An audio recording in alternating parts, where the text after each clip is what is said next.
This talk is going to look at pediatric anesthesia, specifically aiming at tips for beginners. So much of what I'll say today won't apply to the more advanced anaesthetist. This is for people that are a little bit nervous and are having to do pediatric anesthesia in settings like district hospitals. Now, one of the first things to appreciate is that for the beginner anaesthetist, pediatric anesthesia is more cognitively demanding than adult anesthesia for the same surgery. There is less reserve in the patient, things go wrong quickly, and the dosing and challenges are not familiar to you. It requires total focus on the patient throughout, and you can't be distracted by things that you can't remember or don't know how to do. So the key to beginner peds anesthesia is reducing the cognitive load, the thinking load. You need to reduce the number of things that can go wrong, and you need to already have planned for them when they do go wrong. So you need to control the controllables, which is all about preparation and setup. And that's what I'm going to focus on today. The first point I want to make is that pediatric anesthesia at district hospital level is actually a bit controversial. You'll see in the South African government documents that the cutoff for referral to a regional center on age is either below 4 or below 3, depending on how you read it. You read that another way. If a child is 3 or over, it is then appropriate to do anesthesia at a district hospital. Yet in many of these hospitals, we can't do general anesthesia for an adult patient for cesarean section. So I want to make the point, if you're uncomfortable doing a basic general anesthetic in an adult, you probably shouldn't be doing general anesthesia in children. But sometimes you find yourself without options, and you're forced to go ahead either because it's an emergency or because you can't get the referral across. And so this is what this talk is aiming at, the nervous anaesthetist who wants to make this a little simpler. Remember that if the surgical procedure needs a specialist or needs a pediatric surgeon, then it should be referred. So what we're talking about is children that are having relatively minor procedures that you can handle surgically, and it's the anesthetic that is perhaps what's making everyone nervous. And just remember that the team that needs to be in the room needs to be the most senior team available. So bring in, there's always somebody in a district hospital who's got maybe extra skills relative to their peers. Bring those people in. So if you're the most senior in the room, that's great, but if you're not, find that person and try and get them to be in the room at least for the prep and for the induction phase. Now, the first part of preparation involves knowing your patient. And there are questions I always ask of the patient or the caregiver when the patient's too young. One of them is, when was the last meal? This is absolutely critical. And remember, if you're going in with an emergency like a broken arm that needs to be cleaned out, it's time from the injury to the last meal. So those stomachs don't empty once that injury occurs. And be aware of it, because it often tells you whether you can use a supraglottic airway device or whether you need to intubate. When was the last respiratory tract infection? I've written lower, but it's upper as well. So any respiratory tract infection makes patients more prone to laryngospasm. It makes the airways irritable, also may cause bronchospasm. And just check if they've had a previous anesthetic and if there were any problems. Normally we're asking for things like malignant hypothermia, but in fact, if they tell you that there was a problem with an airway, you can predict that it's going to be the same again. So ask that question. Those are 3 questions I always ask pediatric patients. The next thing you have to do when you're seeing the patient is you have to know what normal is for the age child you're anesthetizing. And this requires often that you look it up, or you keep a table like the one that I'm displaying on a wall somewhere, or you carry it on your phone. It's important that you know what the normal range is for your child, because a lot of anesthetics is about keeping parameters within certain ranges. So you have to know them to use them as treatment goals and guidelines. And if you think how much a heart rate or a blood pressure helps you in adult anesthesia, but if you don't know whether a systolic blood pressure of 75 is one that you should treat or shouldn't you treat it, it's difficult to manage that anesthetic. So I always go and I find the age of the patient, and then I look up what's a normal pulse, the range, what's the normal respiratory rate. That's going to affect my ventilator settings, and what's the normal systolic blood pressure. There are formulas you'll see at the bottom of this chart that For a normal systolic blood pressure, it's age times 2 plus 70 millimeters of mercury. So if the age is 4, then it's 4 times 2 is 8 plus 70 is 78, and that would be your normal systolic blood pressure. And those are useful as guidelines when you don't have a table. Theatre preparation is absolutely critical. And one of the things that you need to get ready even before you bring the child into theatre is having your intravenous fluids ready. So not only do you draw up the fluid with either a Buretrol or a 60 dropper if you're working with small children, be pedantic about eliminating bubbles and lines, but also get all the equipment you need to insert the line ready. This is not a thing you want to be looking for once the child is asleep. The anesthetic machine, this needs a pediatric anesthetic circuit, which I'm going to come to, and it needs PED setting on both the anesthetic machine and on the ventilator. The monitor needs a pediatric SATS probe, pediatric blood pressure cuffs, and these things, if you're looking for them once the child's asleep, then you're in trouble. So these things need to be done before you bring the child into theatre, and it requires that somebody is watching the theatre that you're working in to make sure these things are available when you need them. The airway equipment, the entire airway trolley needs to be made appropriate for pediatrics, so they all need to be pediatric sized. This includes the suction, the Yankauer suction, the endotracheal tubes, the supraglottic airway devices, the McGill's forceps, the Goodell's. All of these things have to be sized for pediatrics, and if you've ever tried to put an airway into a child using adult equipment, it is very, very difficult. So don't get caught out looking down at your airway trolley and it hasn't been made appropriate. So do these things before the child comes into theatre.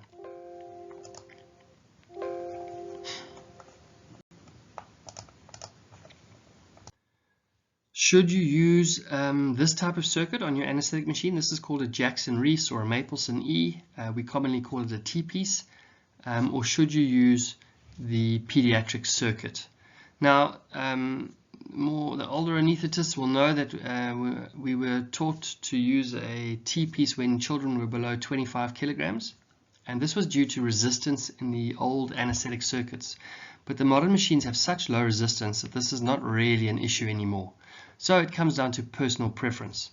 I like and use the T-piece, but just remember that if you use a T-piece to put a patient to sleep, it goes off the external port on the anesthetic machine. It means that when you then put the child on a ventilator, you have to switch over to the circle system, which means you'll have to understand the machine a little better, and also that circle system with its soda lime canister won't be primed with the volatile anesthetic. So you'll have to increase the amount of gas you use and then decrease once it's primed. So if you're looking for a simple method and you're not used to these systems, use the circle system. Just use a pediatric version of it. That bag on the T-piece has also got a hole in the end, so there's a special technique you use where you're actually occluding that opening and generating the pressure that you require in your hand. It gives you a lot of control, but if you've never used it before, you'll generate very, very high pressures. So it's a more advanced technique. So I tend to suggest that you use the PED circuit, just the normal circle system circuit. But just remember to check the size of the bag that you've got on that circuit. If you've got an adult bag, you will generate huge tidal volumes, which you don't want to do in a child. So choose the right sized bag, and when you're squeezing that bag and ventilating the child, have a look at how much the chest is moving and how much you're generating when you squeeze the bag. There are a number of formulas that will help you with guessing weight. The easiest thing to do is weigh the child, but there are ways of doing it. We tend to use twice the age plus 8, and that'll give you a rough estimation of weight. Remember that all the doses we're going to use are weight-based, so you can no longer just give them 1 amp. You have to work out its milligrams per kilogram, and so you have to know what the weight is. And so before every anesthetic, work out what the weight is. Sometimes the parents will know, otherwise you've got to use a formula or get the child weighed, and it's absolutely critical to getting the dosing right. Same with sizing an endotracheal tube. This can be difficult if you've not done this before. For an uncuffed tube, the formula is age over 4 plus 4, and there's variations on that. They've even got a formula for how deep that the tube should be inserted. At the lip, that's 12 plus age over 2. And at the nose, it's 15 plus age over 2. So these things are hard to remember. Again, write these down, have them in your theatre somewhere, and that'll help you select the right size equipment. They've also got formulas for how many joules to shock with if you get to that stage, which you hopefully won't. What's a fluid bolus is 20 mL per kilogram for the shocked child. How much adrenaline to give, how much glucose to give. The important thing is that these charts come from pediatric anesthesia theatres. Experienced pediatric anaesthetists don't store the stuff in their head necessarily. They've got them on the walls. And it just helps when you're learning your pediatric anesthesia to have these things available rather than try and guess them as you go, because you get a wrong size tube, it will really alter your anesthetic. So rather use the formulas. The next thing to do, and this is still before the child has come into theatre, is to set up your ventilator and program that ventilator before you start your induction. Now, this slide I've shown before in some of my adult talks, and I've suggested that you start with those sorts of settings. If you start with that setting in a pediatric patient, the first breath that this machine gives to that patient is going to be 400 mL tidal volume, which is obviously way too much for small children. So you can't use those settings, and you need to set this before you start. Now, you've got two options really. You can use volume control or pressure control. If you're using volume control, that's absolutely fine. When I haven't had time to set up the machine, I just use pressure control, because 15 centimeters of water, you can give that to a child or an adult, and it will just generate different tidal volumes. But in both modes, you start on 100% oxygen, and then you'll dial that down to something like 40%. They can both have a PEEP of about 5, and the respiratory rate depends on the age of the patient. That can be anywhere between about 16 and 40, depending on how small that child is. And the point that I want to make here is that if you use higher respiratory rates, so if you're doing very small children that need higher respiratory rates, those will be dependent on that age chart that I showed you earlier, then you have to adjust the IE ratio. And that's a hard thing to remember, but basically as the respiratory rate goes up, the IE ratio needs to come down. And so I tend to run children at about 1:1.5 or 1:2 when they're bigger children. Sometimes the very, very small, the babies, need to go down to 1:1 almost. So the IE ratio is the thing that you'll forget when you do pediatric ventilation. So I have a trigger in my mind that when I use a respiratory rate of 16 or more, I have to adjust the IE ratio. And if you're going to have to guess this, 1:1.5 will probably be alright. And then for volume control, if you're using volume, you set 6 to 8 mL per kilogram as the tidal volume, and the pressure, you'll just look at that obviously. And then if you're doing pressure control, somewhere between 10 and 15 centimeters of water pressure will generate a similar tidal volume, and you'll just check the tidal volume. So either mode is fine. I would suggest that you stick to the mode you've been using in adults, but just remember you must set it up before you start. The next thing that's important to do is to draw up your drugs before you start. And there's so many different ways to draw up drugs that I'm reluctant to give you a set formula. But what I do suggest you do is you dilute your drugs, and then you mark on the syringe the dose that you think you need to give. Work it out and mark it on the syringe, or write this down on a piece of paper. So I draw them all up, my emergency drugs. In pediatrics, I draw up adrenaline, atropine, and succinylcholine. I'll come to how you draw up the succinylcholine a bit later. I mark the amount that I'm going to give, or I write out the doses before I start. And in fact, for some pediatric anesthesia, I will write out the drug doses for every single drug that I anticipate giving. I'll work it all out on a piece of paper, and I'll keep that on my anesthetic machine. This is a thing that's worth doing, because what's really hard to do when you're giving a time-sensitive drug, when you need to move quickly, is if you're having to work those doses out in your head, you're going to have a drug error, and it's difficult to come back from that.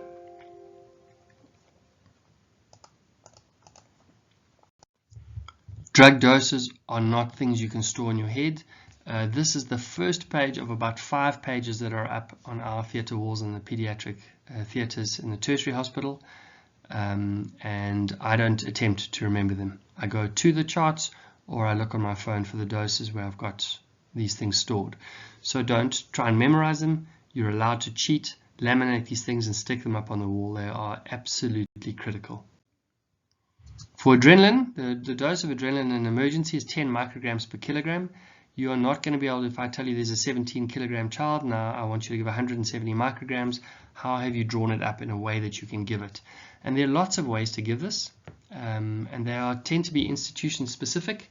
I mix them up as this chart shows, and for atropine, that's 20 mics per kilogram. Again, I have a standard way that I do that, and you can come and find these charts. I don't want to get into it now, but stick to the same way that you draw up your drugs every single time, and if you can, get everyone to do the same thing so that you're all on the same page.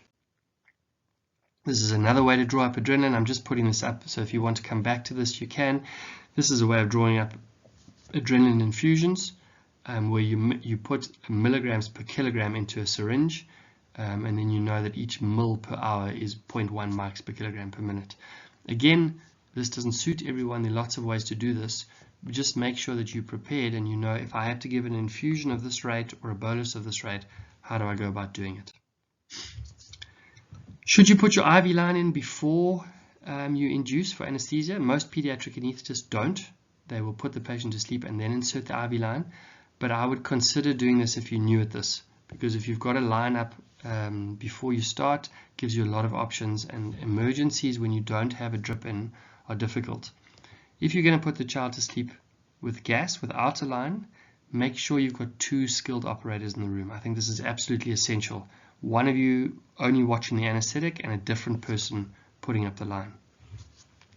When you do a gas induction, should you use nitrous? The answer to that is most pediatric anesthetists like it. It makes for quite a smooth induction, and they use a mix of about 70% nitrous and 30% oxygen. If you're going to go that route, what I suggest is that you don't go below 50-50. So use 50% nitrous and 50% oxygen. And the reason for this is diffusion hypoxia. When you use a lot of nitrous, if the airway does become obstructed, the nitrous leaves the lungs very quickly into the blood, and you end up with a hypoxic child that drops their saturations very, very quickly. So I don't believe in using high nitrous concentrations for beginners. Should you put monitors on for gas induction? Absolutely. At least a SATS probe, and once the child's calm, get all the monitors on, especially the ECG, because if that SATS probe is not giving you a good reading, the ECG will give you a heart rate, and heart rate is a very good way of knowing that things are starting to go wrong. Bradycardias are very common in pediatrics, and they occur when hypoxia occurs. And then almost the most important point is to be patient. Don't move the patient too early. Don't insert the drip too early. If you've got the child on the mother's lap or you've got the child calm, just wait while the air is moving well and you're ventilating well. Get the child nice and deep before you start to instrument the airway, before you start intubating or moving or dripping the patient, because if you stimulate the patient before they're deep enough, you can cause laryngospasm. And so I just encourage you to take your time in this phase. If laryngospasm does occur, the most important thing is to recognize it. Often the chest is still moving if the child's breathing, and the chest moving does not mean that the airway is not obstructed. So look at the SATs, look at the heart rate, feel the air moving in your hands, look at capnography. All of these things are vital. And you need to ensure that the child hasn't obstructed during your induction. If you recognize it, it's important then to manage it appropriately, and you don't have to rush into giving drugs when an airway obstructs. It's quite common that an airway will obstruct in pediatric anesthesia. And the simple way that you manage it is you give some positive pressure ventilation or CPAP using the mask. So get a good tight seal on the mask, generate some pressure. High pressures at this point don't transmit to the lung. They're only going to the larynx. And once air starts to move, then you can reduce that pressure. And remember that laryngospasm is not always caused laryngospasm is vocal cords being slammed shut, but perhaps the airway obstruction is not due to laryngospasm. So make sure that the head is nice and extended. You've got a Goodell airway in. Make sure that you haven't got another cause of obstruction. And then if that doesn't work, you can deepen the anesthetic with drugs using something like propofol. Gas or volatile obviously won't work because you can't ventilate the child, so using an intravenous agent will work. or if you need to, you can paralyze the child, which will paralyze the vocal cords, and within about 30 seconds you'll be able to intubate. Remember that once you've given the succinylcholine, even if you can't intubate, you will be able to ventilate now because the cords are relaxed. And I've seen people forget this. They're so fixated on intubating. In fact, all you were trying to do is be able to ventilate the child. Another important point is that if you do get into that horrible situation where you haven't drawn up these drugs and the child is becoming bradycardic and you're worried that the child is going to arrest, laryngospasm doesn't occur during cardiac arrest. So those cords will relax, in fact, before the cardiac arrest occurs. So if the child, you do get into that situation, remember that you will be able to ventilate the child at some point. So don't forget, if you get into those disaster scenarios, that you will be able to ventilate. A couple of questions that I get asked a bit: what about just using ketamine and not giving anything else? So not instrumenting the airway, you just give some ketamine and then you do the procedure. I have given a separate talk on ketamine sedation. It does come with risk, but if you are forced into an emergency situation and you're very, very unfamiliar with full general anesthesia, this is probably the safest anesthetic that you can give if you don't have other skills. So I would not advise doing a pure ketamine anesthetic in children unless you phone someone. So get hold of your referral hospitals, get hold of an anesthetist. It is an option. We do some of the burns lists with ketamine and midazolam, and a little bit of propofol, and we don't instrument the airways. But to be honest, it's a senior technique, and we have senior anesthetists in the room. If you are going to use this technique, I think get hold of somebody senior who is familiar with it. When you're putting up your fluids, I just want to remind you, don't use hypotonic fluids. Don't use half Darrow's dextrose or half normal saline. There have been deaths in pediatric anesthesia related to low sodium contents. The default is Ringer's lactate. So put up a Ringer's lactate bag, normally a 200 ml. If you need to, you could add sugar to that, and then you run it at a rate either in mils per kilogram per hour, like you would in pediatrics, or using the Holiday and Seeger's 4-2-1 rule, which you can look up if you want to use as well. And then just a word on emergence and recovery. Remember that when you wake these children up, the safest way to do it is to wake them up fully before you remove the airway.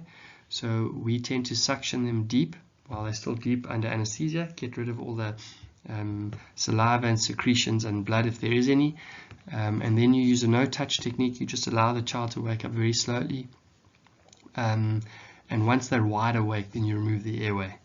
This is probably the safest way you can do it. Once you've taken that airway out, it's a high-risk period. Stay with the child, make sure they're moving air, and stay with them into recovery. Value that recovery period where you've got monitors available and on the child and staff to watch the child. Remember that when the child goes back to the ward, it's a less monitored setting. So use that recovery period. And finally, just as a recap, when you do these cases, have your senior staff in the room. Prepare well. Make sure that you've thought of everything and you've worked out all the doses and you've sized all your equipment and you've set up the machine well before you start. Don't rush. I often make the point that you've got time to set these cases up, but once the surgery starts, it's very difficult to. So if you need a second IVR line or you need a second monitor, do it before the surgery starts. Take your time. Don't rush your gas inductions. Start trying to put lines up before the child is deep enough. Rushing often actually costs you time. And finally, keep your focus on these anesthesia cases. Things go wrong quickly. They're often quickly fixable, they're easily fixable, but you can't afford to be distracted. So it's always a rule that the anaesthetist should only be doing the anesthetic, but I know in district hospitals sometimes these rules are bent because of staff shortages.